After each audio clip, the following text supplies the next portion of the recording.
Saya di penjara itu banyak pindahnya. Karena diperiksa Teperda, Teperpu, Laksusda, Laksuspus. Ya Laksus, Kodam sana, Kodam sini, periksa saya semua. Satgas intelijen, periksa. Tim, semua tim. Periksa. Judulnya hanya satu. Apa sebab menjadi Kristen? Karena melihat aktivitas saya, pengetahuan saya, keluarga saya, latar belakang saya, mereka sulit mengerti mengapa saya bisa jadi Kristen. Saya bilang karena baca Alkitab. Memang betul saya menjadi Kristen itu tidak pernah berdiskusi dengan orang Kristen, berjumpa dengan orang Kristen. Saya waktu dulu sebelum menjadi Kristen, kalau lewat depan gereja, saya nolehnya ke tempat sini. Nggak mau saya noleh ke gereja. Karena muka saya 40 hari berkatnya hilang. Nah, gitu. Itu kepercayaan saya. Jadi karena itu tidak mungkin bisa berjumpa dengan orang Kristen. Tapi karena baca Alkitab. Bagaimana bisa membaca Alkitab? Waktu saya di Bandung, saya salah satu ketua Kesatuan Aksi Pemuda Pelajar KAPI Konsulat Jawa Barat. Dan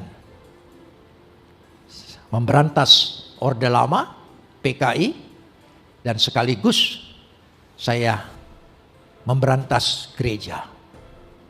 Banyak gereja yang saya rusak dan dibikin susah.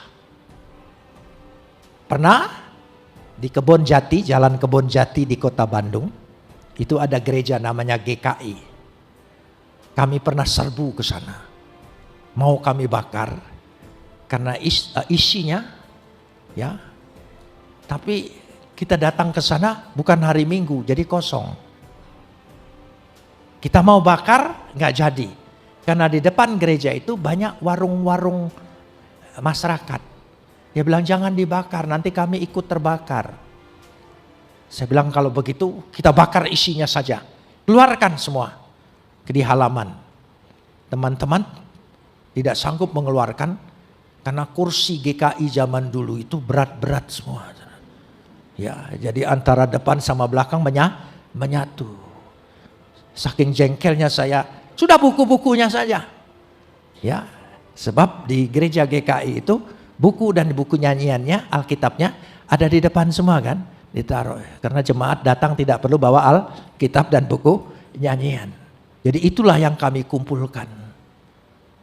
Dan sebelum dibakar sudah kasih minyak tanah. Saya bilang tolong ambil satu kitabnya.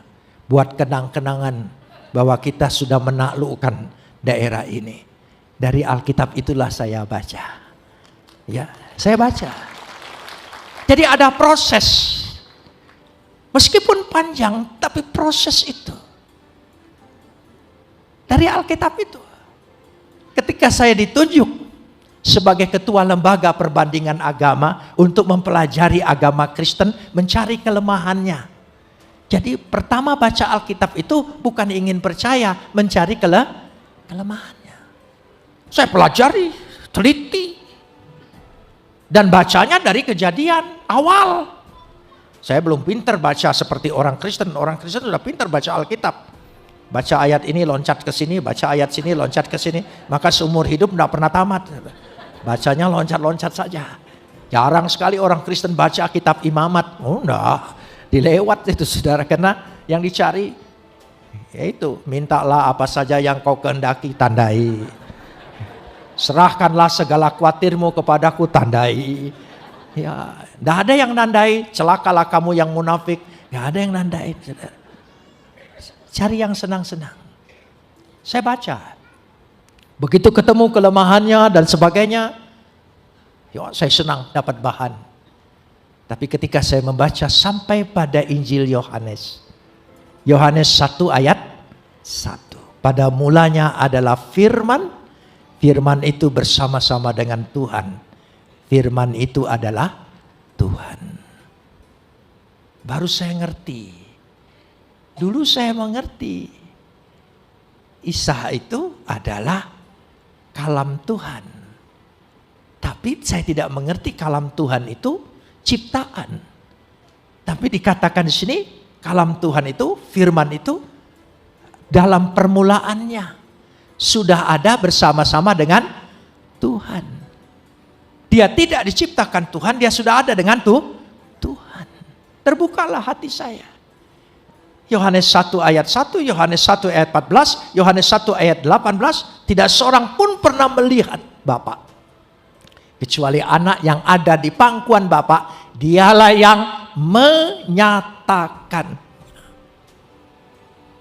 Oh, memang betul tidak seorang manusia bisa melihat Tuhan. Tapi anaknya, lewat firman-Nya yang menjadi manusia, dialah yang menyatakan Tuhan yang benar itu siapa. Terbukalah hati saya, percaya. Waktu diperiksa pun itu ditanya. Saya bilang karena baca Alkitab. Baca Alkitab, iya. Baca yang mana? Saya tunjukkan ayatnya. Yohanes 1 ayat 1, Yohanes 1 ayat 14, Yohanes 1 ayat 18. Lalu salah satu pemeriksa, mana? Dia ambil Alkitab saya, dia tanya, mana ayatnya? Ini. Yohanes 1 ayat 1, Yohanes 1 ayat 14, Yohanes 1 ayat 18. Dia baca. Setelah dia baca, dia ngomong begini, saya nggak jadi Kristen. Saya baca yang kamu baca, saya tidak jadi Kristen. Kamu bilang karena baca ini, ngomong yang benar katanya, yang masuk akal. Iya, saya bilang, saya baca ayat itu saya menjadi Kristen. Lalu dia marah, saya baca juga. Kenapa saya tidak jadi Kristen? Oh beda Pak, saya dipilih, Bapak tidak. Oh iya. Amin. Kalau kita percaya, itu bukan hebatnya kita. Karena Tuhan sudah memilih kita. Bersyukurlah. Kita tidak terlalu bagus. Tidak hebat-hebat benar sih sebagai orang beragama. Tapi bisa percaya, bisa terbuka hatinya. Itu karena Tuhan memilih kita. Kalau bukan pilihan Tuhan, tidak mungkin. Banyak orang tidak mengerti. Kok Tuhanmu itu ada bapak, ada anak, mana ibunya, mana bidannya. Bapak dan anak itu hanya istilah. Bukan menyatakan hubungan biologis. Bukan. Bapak, anak, lalu dicari ibunya. Enggak perlu. Saudara punya anak kunci kan? Ada anak kunci? Mana ibu kunci sama bapak kunci? Kan nggak ada. Berarti tidak perlu berbicara hubungan keluarga biologis. Itu hanya simbolis. Anak tangga. Kan anak tangga. Apa yang kanan bapaknya, yang kiri ibunya. Kan enggak. Kita menyebut negeri kita Ibu Pertiwi.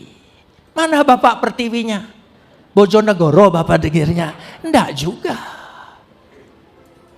Jadi itu hanya istilah. Kami menyebut bapak dan anak. Bukan berarti bapak lebih unggul lalu anak lebih rendah. Tidak. Untuk menunjukkan keberasaan firman ini. Yesus ini sebelum menjadi manusia adalah firman yang sehakikat dengan Tuhan, berada dalam diri Tuhan. Sama mulianya, sama agungnya, sama segala sesuatunya dan sama kekalnya. Apa saja yang ada dalam diri Tuhan sama. Tidak ada bedanya. Amin. Firman itulah yang menjadi manusia. Itu yang saya buat percaya. Tapi lewat proses. Bisa bersaksi di pengadilan, bisa bersaksi dalam penjara, bisa bersaksi dengan pemeriksa. Karena Tuhan izinkan. Jadi kalau Tuhan izinkan sesuatu yang terjadi yang tidak enak dalam diri kita, itu medianya Tuhan. Buat kita menjadi alat Tuhan. Amin. Iya. Banyak orang menjadi percaya dalam segala perkara. Sehingga itulah yang dikatakan di sini, bukan kata orang lagi. Karena Alkitab ini adalah peristiwa. Tapi kita harus mengalami. Bagaimana kita tahu kuasa doa kalau kita tidak berdoa? Bagaimana kita tahu Tuhan pasti buka jalan? Ya, semua punya pengalaman. Kalau tidak punya pengalaman dalam hidup ini, iman kita hanya sebatas doktrin. Di penjara sering datang ibadah-ibadah berbagai gereja. Tapi dalam ibadah itu saya ikutin semua. Gereja apa saja saya ikutin. Yang penting ada kesempatan keluar dari kamar. Gitu. Jadi ikutin. Jadi saya tahu semua cara ibadah macam-macam. Ya, ada satu lagu dalam penjara yang saya tidak sukai. Paling tidak suka. Waktu itu. Ternyata teman-teman sepenjara juga tidak suka. Lagu apa? Sekarang saya sudah bebas. Saya bebas oleh begitu kan lagu itu. Bebas, bebas, bebas. Saya diam aja. Enak aja bilang bebas, bebas. Dia kan pulang ke rumah. Kita ke kamar lagi, ke kamar lagi. Loh iya, kata bebas itu kata paling keramat bagi orang dalam penjara. So begitu nama kita dipanggil, bebas. Keramat betul. Jadi saya tidak nyanyi. Saya pelototin aja pemimpin pujiannya. Bebas, bebas. Rupanya seluruh teman-teman juga melototin dia. Nah, wajah orang dalam penjara agak lebih menyeramkan. Sehingga orang dari luar penjara agak takut. Jadi dia berhenti, dia ganti lagu. Yang paling favorit dalam penjara. Lagu apa? Ku tahu Tuhan pasti buka jalan. Oh, pintu penjara mau dibuka. Itu lagu favorit. Saudara tertawa karena saudara tidak pernah masuk penjara. Kalau saudara masuk penjara, saudara tahu artinya itu. Ya, luar biasa. Begitulah caranya. Sehingga cara Tuhan mendidik, mengajar kita terus. Saya kalau di penjara itu suka dipindah-pindahin. Karena periksa sana, periksa sini. Kalau di Jakarta saya ditahan di Kopkamtib dan ditaruh juga di RTM Budi Utomo, Jalan Budi Utomo, RTM, Rumah Tahanan Militer, kumpul semua. Ya di sana. Setiap pindah, ya dikawal dan saya diborgol. Diborgolnya bukan begini, diborgolnya satu di tangan saya, satu di tangan penjaga. Jadi berdua begitu. Saya bergerak, dia bergerak. Saya jalan, dia jalan. Saya duduk, dia duduk. Naik pesawat, pindah ke Jakarta. Ya, di pesawat, saya mau ke WC. Nggak dilepas. Dia ikut. WC pesawat kan kecil. Jadi dia satu kaki di luar, satu kaki di dalam. Dia ikut. Saya sedih. Kayaknya tidak adil. Masa dia enggak pikir sih? Ya, di pesawat mana mungkin saya melarikan diri kan? Emangnya saya mau terjun mati kan? Ya enggak mungkin. Tapi tetap aja. Sampai duduk lagi. Saya merenung. Tuhan memberikan pengertian. Menghibur saya. Borgol itu artinya Immanuel. Tuhan beserta kita. Kemanapun engkau pergi, aku tidak pernah lepaskan. Aku selalu ada bersama engkau. Terhibur saya, senyum saya. Penjaganya tanya, kenapa senyum-senyum? Ini arti Immanuel, Pak. Jadi saya mulai injilin dia. Dia kan tidak bisa lari. Dia harus dengar. Ya.